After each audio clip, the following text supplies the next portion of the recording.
আমার কথা রাগ হইয়েন না, 2টা 4টা 10টা ভালো কাজের দ্বারা পৃথিবীতে সমাজসেবক, মানব দরদি, জনদরদি হওয়া যায়, পৃথিবীর বাহাবা মিলে।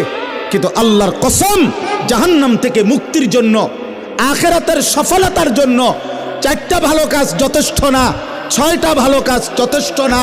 23 বছরের মুকাম্মাল ইসলাম, 30 পারা পূর্ণ কোরআন আপনার আমার জীবনে শতভাগ বাস্তবায়ন করা জরুরি।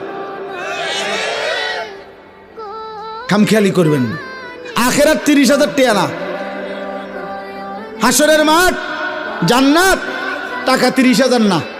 মসজিদে টাকা 30,000 দিছেন, 4টা ফ্যান কিনা দিছেন, 2 কাতার টাইস করে দিছেন, জান্নাতের বুঝ হয়ে গেছে না? হ্যাঁ, জান্নাত কিতা? 2টা রুম আর একটা বারিন্দা। বহু সাবধান।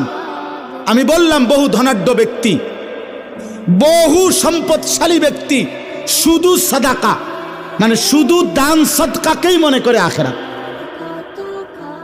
শুধু এটারই মনে করে বড় আখিরাত। মানুষের দেখা হইলেই শুনাইব, হুজুর মসজিদ করছি, মাদ্রাসা করছি, এতিমখানা করছি, লিল্লা বোর্ডিং করছি। এটি সবটি মিলাইয়া একটা আমল সাদাকা। এটি সবটি একটা 100 কোটি টাকাও যদি আপনি দান করেন, হুজুর আপনি বলেন সবটা একটা আমল কিনা? একটা আমল না। দান সাদাকা 1 লক্ষ কোটি টাকা হোক, এটা তো একটা আমল। তো নামাজ, রোজা, হজ, চরিত্রের পবিত্রতা, হালাল উপার্জন। আপনি তো মিশা কথা কন, আপনি তো 2 নম্বরই ব্যবসা করেন, আপনি তো লোন নিছেন 1 কোটি টাকা, 200 কোটি টাকা। কারে বুঝান সিটারি?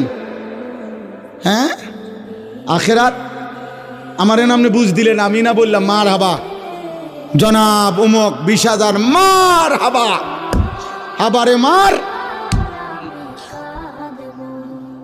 ঠিক আছে, মার হাবা তো ঠিক আছে, কিন্তু আসমানওয়ালা খোদার কসম তিনি জিজ্ঞেস করবে কিয়ামতের দিন, বান্দা মিন আইনা ইকতাসাবা ওয়া ফিমা আনফাকা।